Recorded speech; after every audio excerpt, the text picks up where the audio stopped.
everybody. On today's Gentle Parenting Show, I'm so excited to have our guest, Amanda Gorman.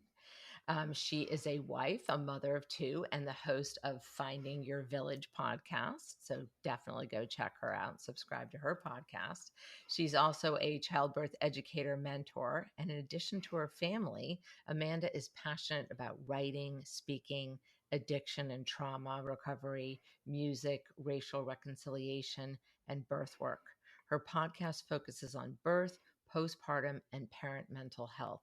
And the goal of the show is to make the early days of parenting more connected. Wow. Thank you so much for your mission and your work in helping parents. And I was reading on your website how you talk about how important it is for us as parents to have a village Yeah. in a time where we don't have villages, certainly not very easily. And I loved your take on what is a village in this, century, if you will. So let's talk a little bit about that. Tell Yeah. us, what your thoughts are on that. Yeah. Thank you so much. And thank you very much for having me. It is an honor. And to be totally honest, talking about a village, I'm a little bit geeking out right now that I get to be on your podcast and talk to you because your book, The Sleep Ladies Good Night, Sleep Tight, was one of my first resources that I added to my parenting village. So Thank thank you. you very much Thank for you. writing that book and thank you for your mission and the work you do. Thank you so much. I think Yeah. it's important that parents feel like I've always thought that, and it's sort of connected to this village because I also felt like when I had my first baby, like what happened? Nobody told me, Exactly. that breastfeeding's kind of hard. Yeah, Birth was a little hard, right. and the whole thing was much more difficult than I thought. And I really, again, that was a while ago, but at the time there was only, Ferber. And Yes. as a family therapist, I thought there's got to be something else, right? Hmm. And so I created a gentler method, never thought it would all become this. Yeah. But it became part of my mission to have parents have options, Yes. right? That matches their child and their family's temperament, and hence, that ends up going into all aspects of parenting. And I'm a big believer, as you are, in, it's the whole family's mental health we need. It Yes. can't just be the baby, right? Exactly. So, Yeah. yeah. So tell us more about, because I think that we're very like-minded in that way. Yeah. Hmm. I think so too. And that's what really drew me to the work that you did. Hmm. And when I first became a mom, I, just like most new parents, was elated to have this new sweet baby. And I also didn't know what in the world I was doing. So Right. when my daughter started to have sleep regression at like 3.5 months old, I was like, oh no, what do I do? And I am a if you're familiar with the Enneagram, I'm an Enneagram type 1. And Hmm. so my mission is to get it right. That is my MO. Hmm. I Hmm. want to get it right. I want to do it right. And so I immediately started searching for resources of how do I get my baby to not wake up 5 or 6 times a night, because this is not sustainable for my mental health. Hmm. And there was a little bit of a panic of like, oh no, like I'm screwing it up already. Like this can't be good for her health. This can't be good for my health. Hmm. So I was immediately attracted to your mission and the gentle sleep approach, because it didn't sit right in my heart to let my baby cry it out. And the thing about that is I think there's a range and a spectrum for most parenting topics and where you fall on that spectrum. And I Hmm. think that the important thing is to figure out where you fall on that spectrum and then identify it from there and then make your plans or your preferences. So Hmm. I don't judge any parents that choose a cry it out method or a Hmm. timed check method. For me, it didn't fit. It was not a good Hmm. fit. Hmm. So that's why I really adopted your methodology, Hmm. and ended up hiring a sleep consultant as well, because after I read your book, I was like, this is very complex. And on the lack of sleep that I have going on right now, I Right. need someone to hold my hand. For So, in sure. my opinion, I think that you can create a village not just by people that are around you. That's one aspect of it. Those are physical allies that Mhm. you can invite into your life and ask, for encouragement and help and support.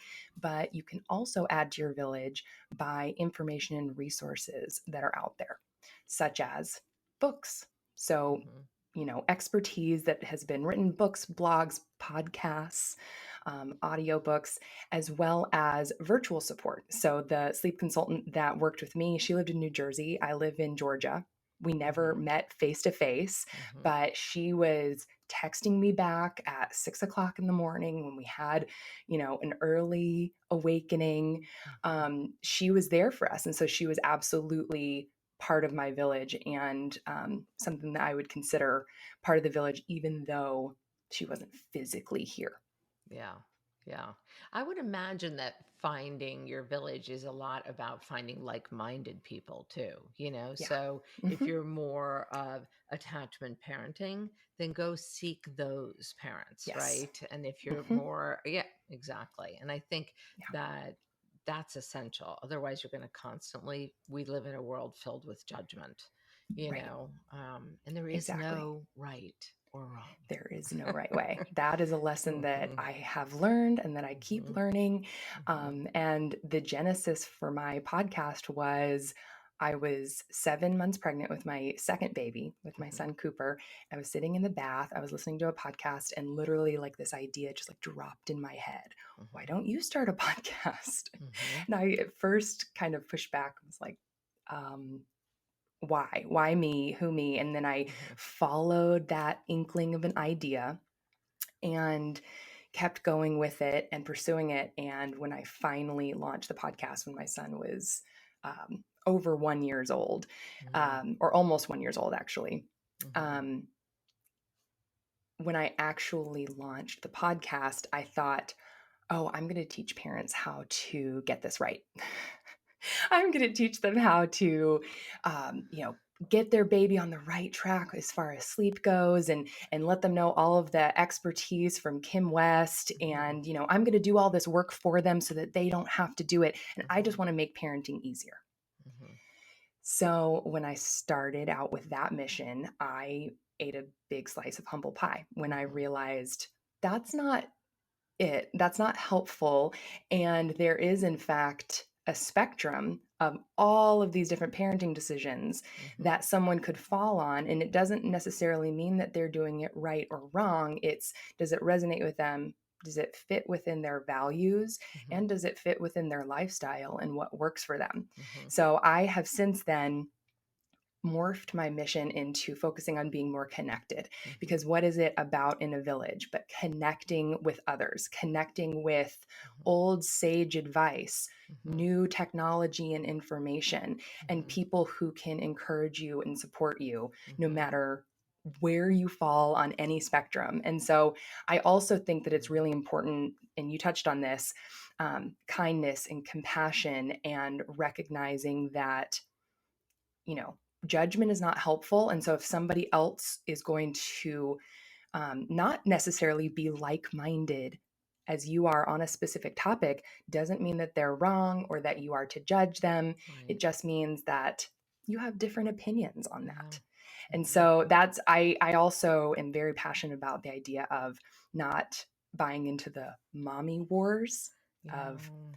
breastfeeding versus formula feeding, Right.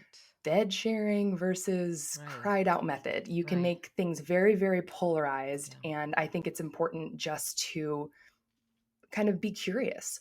Where do I Mhm. lie on this spectrum? Mhm. How do I feel about this specific topic? Mhm. And and just be curious, take a posture of curiosity rather than judgment. Right. And I also think that, first of all, 100% agree on really in all aspects of life, right? It's always Yeah. a little bit more Yes. helpful if we're just curious. Luckily, I'm naturally curious. I'm the woman with 100 questions. Um, because like I have, of course in my life had, people who literally start a conversation with me to argue Yeah. about my stance, right? Yeah. I could see that. And and then they back off when I say, "Well, I'm not against co-sleeping. Yeah. If you're doing it safely and it's working for your family, you don't have a problem. It's all good." Exactly. It's that the people that come to me are it's not working in their family. Right. And I think we also have to be kinder and um, gentler with ourselves when our plan doesn't exactly work out, right? Whether it's our Hmm. birth, and Yes. delivery, and maybe the temperament baby we got, or, our own reaction to it. And it's a lot of places for us to have to really work on being kinder and gentler and letting go. Yeah. Yeah. Absolutely. You Yeah. must see that a lot in your birth work. I do. Hmm. And I feel like that's where it starts, right? You Hmm. find out that you're pregnant, especially if you're a first time parent, and there's Hmm. so much excitement to go with that. And there's a lot of expectation as well. Yeah. We all are born into this world not knowing anything about how we got here. And at some point along the way, Hmm. we gather expectations from our society and our environment, whether it's seeing a sibling born in a hospital and you associate, oh, you have to go to a hospital to Hmm. have a baby. Or it's watching on TV and seeing a mom screaming after her water broke and in a flurry to get to, wherever she's giving birth. Oh, it's painful, it's scary, there's yelling involved. There's a lot of expectations that we glean over time about what Yeah. birth is, and that's where it starts. And that's where parents, get this idea of, I need to create a birth plan so that it meets my expectations. Hmm. And they might not even be aware of where they gathered those expectations from. Mm.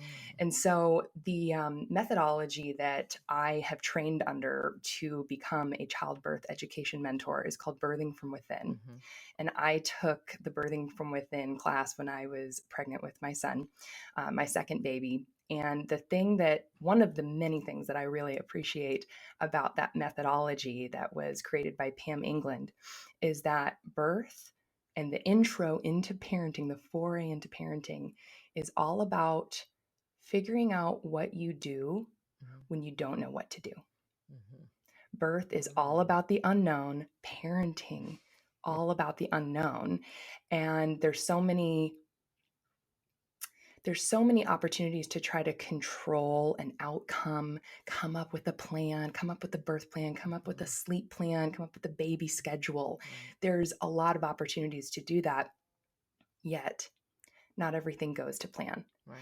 And if you think more about your preferences, what's important to you, where do things intersect with your value system, then that can inform your intuition about what you do when you bump up against the next unknown that comes up in life, whether Mhm. it be in pregnancy, Mhm. during childbirth, Mhm. during the first couple weeks when you have a little newborn and you don't have a whole lot of sleep going on. Mhm. So that's one thing that I have really internalized, Mhm. and it has helped me grow not only as a parent but also as a birth worker as I enter into this new industry and career. Exciting. And Yeah. so, what would that look like? So, if I'm a pregnant Hmm. mom and Yeah. I'm creating because I do remember being told to create a birth plan. Sure. So does that mean that you're saying, oh, let's go in, let's have like a plan B? Like if it doesn't Good go, question. yeah. Tell me about. Good Mhm. question. So I think it starts with having a posture of, rather than being committed to a plan, maybe coming up with a list of preferences. So I Mhm. call it birth preferences. I prefer that language of figuring out I like that. what are the things that are important to you, Mhm. and then just kind of going from there. So Mhm. for instance, if you're a first time parent, you don't know anything about childbirth, Mhm. and you learn that the hospital that you are going to deliver at has a standard practice of clamping the cord Mhm. right after baby is born.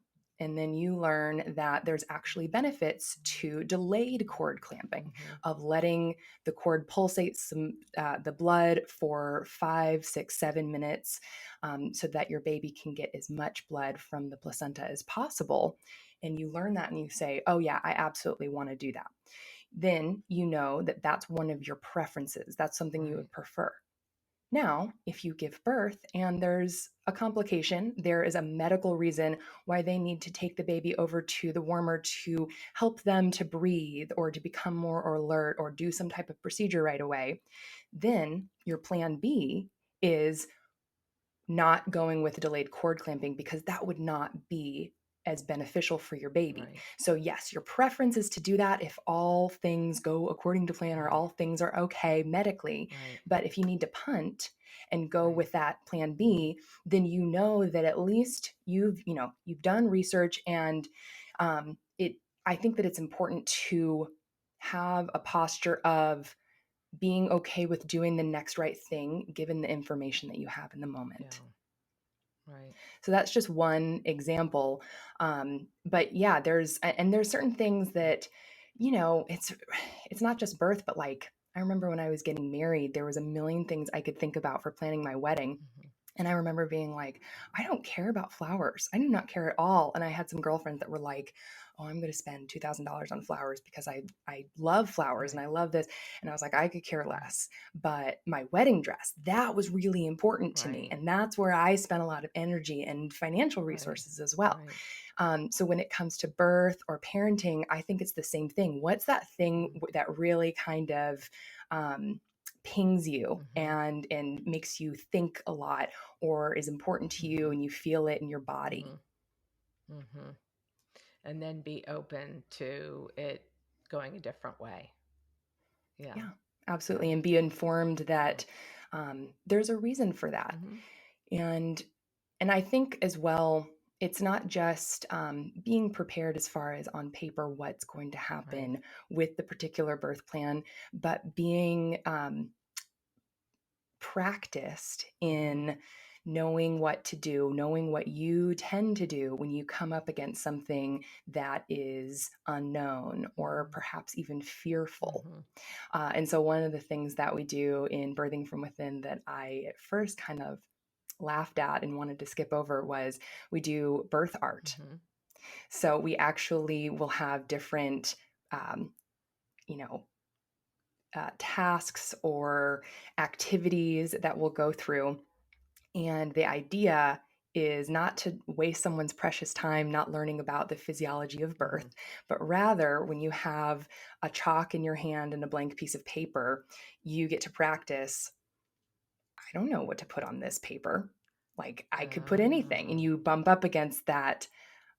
What am I going to do when I don't know what to do? Right. And it's a very light entry Mm-hmm. into this Mm-hmm. practice. And so, you just like when you strength train, you're building that muscle, you're building that neural pathway in your brain Mm-hmm. of this isn't so scary because I've done this before in a very mild way, but I've done this before. Right. Hmm. I was just thinking Yeah. that then I would imagine you could apply it to you come home and, your baby's gone through that sort of 2 week honeymoon where they're kind of quietish, maybe. Um, Yeah. and then they start, coming alive and crying. And Yes. sometimes we don't, maybe not even, maybe it's more than sometimes, we don't know how to calm them down, and Yes. that can cause a Exactly. lot of panic. I mean, our bodies Yeah. are made to respond, you That's know, right. and to fix, like stop the Yeah. baby from crying. And that is when you get a really kind of alert, live wire baby, that's harder. Yeah, Hmm. exactly. And that's something I also like to go over with expecting parents is some of the pain coping Hmm. techniques that I'll have them practice for in preparation for Yeah. labor, in case they want to have an unmedicated Yeah. birth or for those times that are either fearful or Hmm. painful. I just remind them they can use those breath awareness techniques in those moments with a newborn Mm, when they have very little sleep or the baby has been crying for 90 seconds, at like a level 10 out of 10 of right, crying and they just don't know what to right. do. Like you can tap into that. You have an internal resource that you've already Mm-hmm, practiced. You can tap into mm-hmm, that.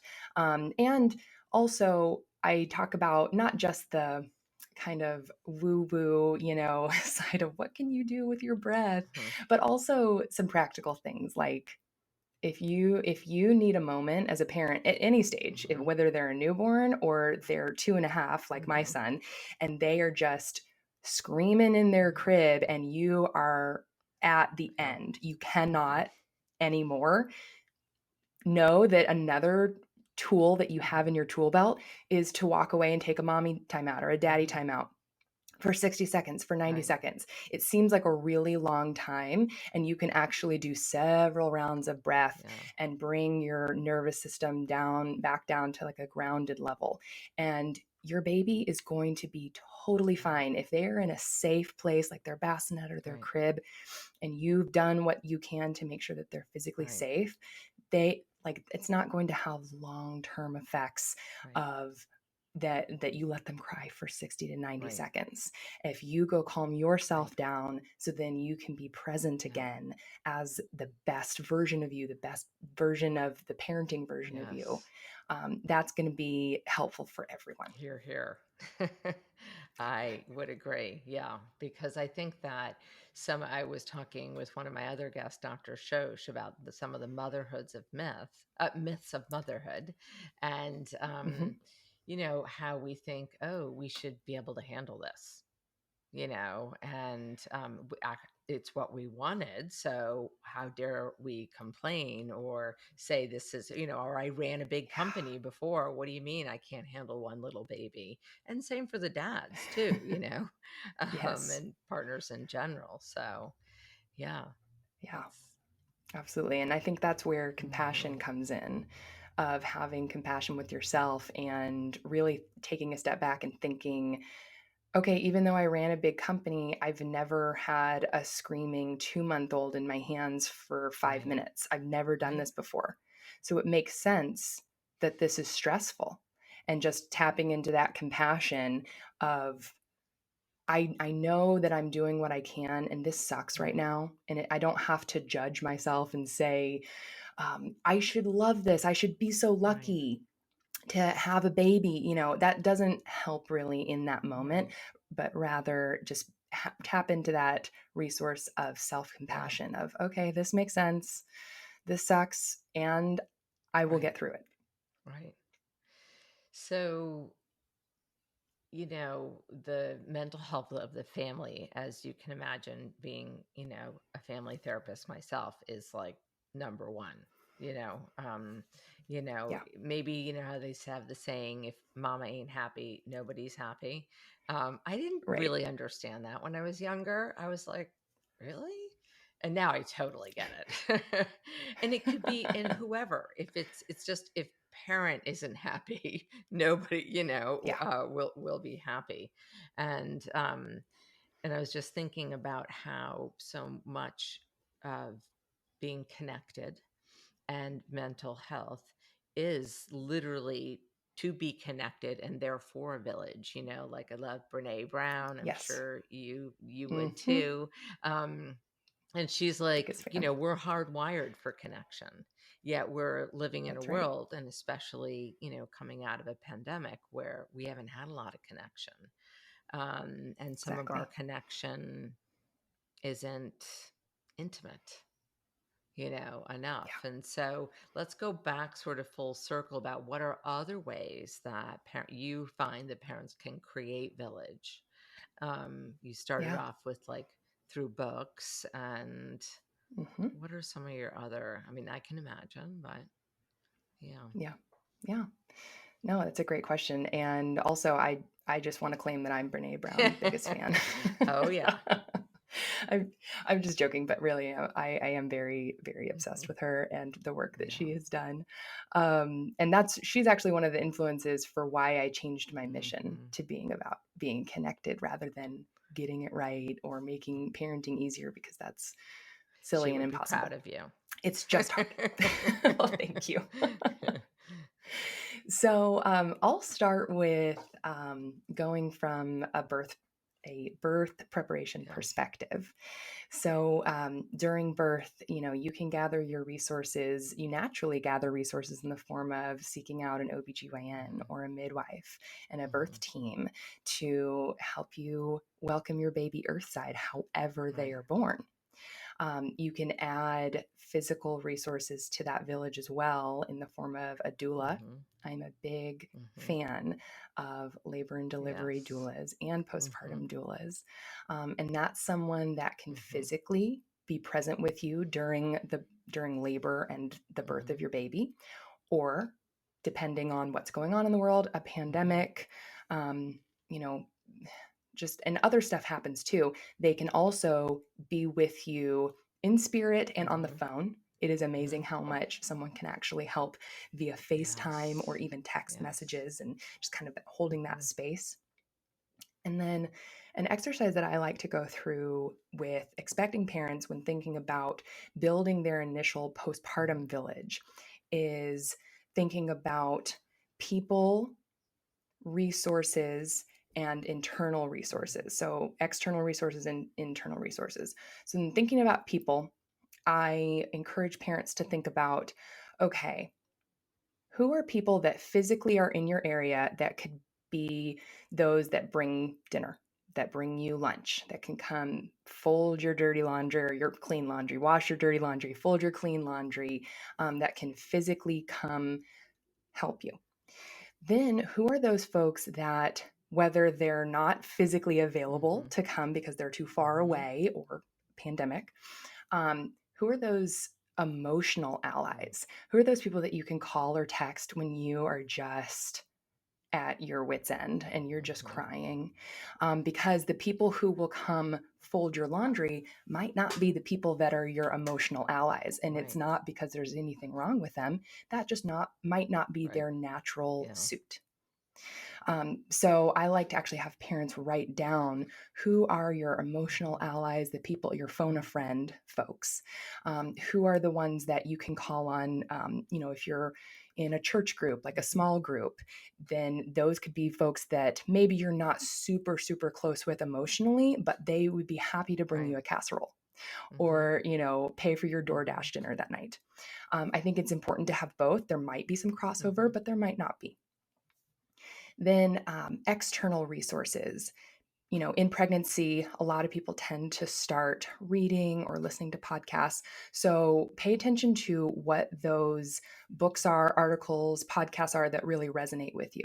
And if it doesn't, then just Mhm. keep moving on. There's Mhm. no judgment there. But if you listen to Kim West's podcast and you're like, yep, this totally resonates with me, then, keep going and look in Mhm. that circle for other Mhm. resources. So external resources can be books, articles, blogs, podcasts, audiobooks, and it can also be services that you can Mhm. hire as well. So those services could be Mhm. doulas, which I mentioned, labor doulas, Mhm. postpartum doulas, um, sleep Mhm. consultants. If you are reading about baby Mhm. sleep and you're like me and you're like, I get it, but this putting it into practice Yeah. is really difficult, hire someone for 2 weeks to hold your hand Mhm. through the process. It will be Mhm. money well spent. Trust me. Um, if you're having issues with feeding, whether you're breastfeeding or you're bottle feeding, there are lactation consultants and Mhm. feeding specialists that can help Mhm. you as well. Support groups Mhm. talking about mental health. There are pregnancy support groups. There are postpartum and newborn Yeah. support groups. Um, there, a lot of them are meeting online now. Some are actually in person. And And then find it, lastly, and if you yeah, don't like click or you feel judged, keep going. Yeah. right?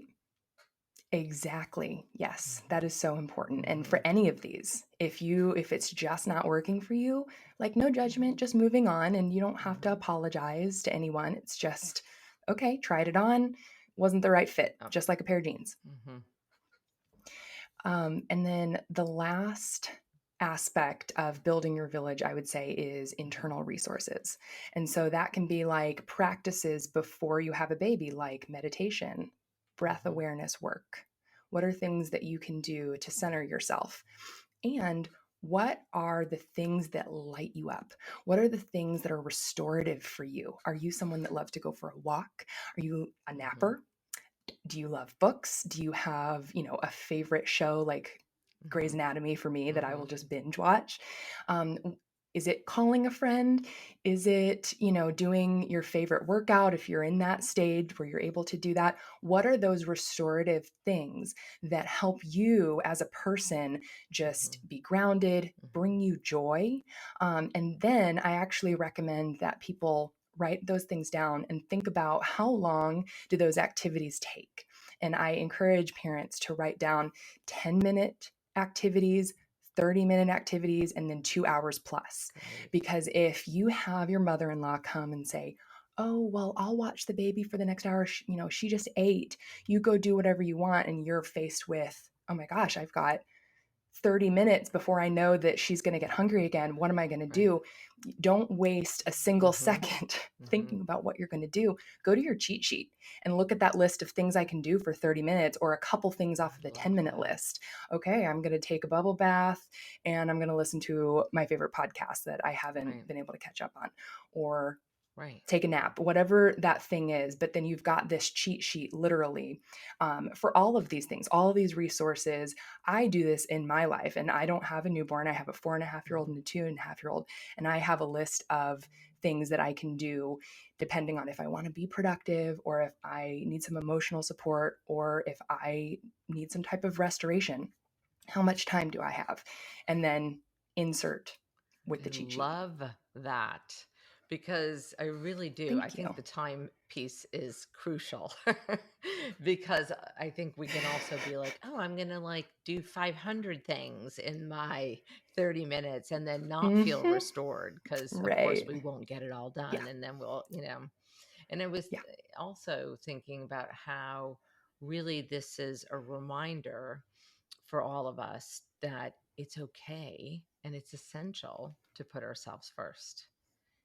I think That's that right. it's really easy to forget that, you know, and that, oh It no, is. it's all about Yep. baby. And not to mention having, imagine some things on that list that are restorative to you and connect you with your partner, you know, go Yes, for a walk with your absolutely. That is so partner, or I important. don't know, sit on the back deck and Yep. look at the sunset, or. Yeah, Hmm. absolutely. I totally Yeah, agree with that. I love that. Yeah. Even though it's even, I guess we just forget about that, right? You forget about. Yeah. I wonder now, though, whether with this pandemic, um, whether it will shift things because, and maybe people valuing and seeing village more, and how much we Yeah. need it. Yeah. I hope so. I really hope so. And I'm hopeful Hmm. that that is the case, and not only see how we need it, but be Yeah. creative about how we Well, get it. It doesn't just have to we've be definitely face to had to face. be. Yeah, Yeah. And also, I think exactly. I know a lot of my friends are looking at how did I use my time before, and how maybe I want to spend more time with my like-minded people who fill me and in activities that fill me. Yeah. Yeah. Yeah, And I think it's so absolutely. critical in parenting. It's a shame that the parenting world is so divided and judgmental. And It is. unfortunately, I haven't It seen is. that change in my 27 years of being a Yeah. parent. um, so I guess we just will keep carrying our torch and our mission. And I think just Exactly. for me, I always say, well, I'm just not going to partake and I'm going to do what I can to be as free of judgment Right. in in life as Yeah. possible, knowing that that's constant work, right? Yeah, Yeah. Exactly. Yep. Control what right. only what you can And we all control. know that we even have trouble controlling ourselves, right? Yeah, Mhm. yeah. So, oh my good. Exactly. I really loved our time today. Thank you so much, Amanda, for sharing Thank you your so much. wisdom and